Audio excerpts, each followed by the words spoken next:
Happy holidays, and welcome to CamLook, your daily dose of the Cincinnati Art Museum. My name is Kristen Vincenty, and I am the assistant to the director.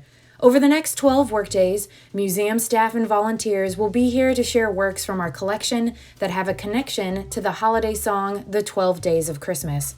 We are now on the third day of Christmas, where our true love gives us the gift of 3 French hens, or, in our case, a Heath Hen by Charley Harper.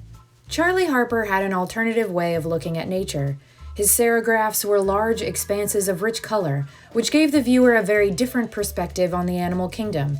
A conservationist as well as an artist, Harper revealed the unique aspects of his wildlife subjects through highly stylized geometric reduction. Harper was raised on a West Virginia farm and developed an early appreciation and love of animals as well as design. He attended West Virginia Wesleyan College and graduated from the Cincinnati Art Academy in 1947, where he also taught for many years. Gradually, Harper began to lose his interest in realism. He said, "I felt shackled by the laws of perspective and shading and decided that the constant attempt to create the illusion of 3 dimensions on the 2-dimensional plane of the picture was limiting me as an artist. Realistic painting persuades the viewer that he is looking into space rather than at a flat surface. It denies the picture plane, which I affirm and use as an element of design. Wildlife art has been dominated by realism, but I have chosen to do it differently because I think flat, hard edge, and simple."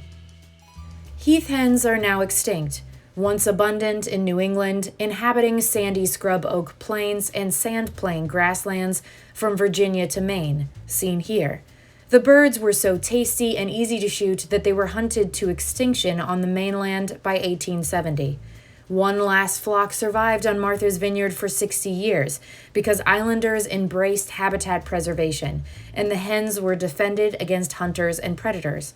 The Heath hens thrived, growing from just 100 or so birds to a flock of approximately 2,000 by 1916. Unfortunately, disaster struck when in 1916 an intense fire raged across the habitat preserve, killing hundreds of birds. In 1917, less than 100 birds inhabited the island, and unfortunately the flock failed to reproduce, causing the final bird, known as Booming Ben, to die in 1932. However, this is not the end of the story. The Martha's Vineyard community and Revive and Restore have been working on a de-extinction project for the Heath hen since 2014. Harper said when painting the Heath hen, he wore the uniform of the prairie chicken, but this was a different drummer. The East Coast was his booming ground, and he was so common around Boston in the 1830s that appetites jaded on Heath hen drumsticks. A century later, cornered on Martha's Vineyard by proliferating people pressure, his band vanished.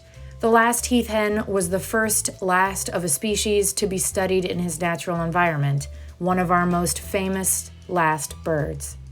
Be sure to check back tomorrow for another look at a work from the Cincinnati Art Museum's permanent collection.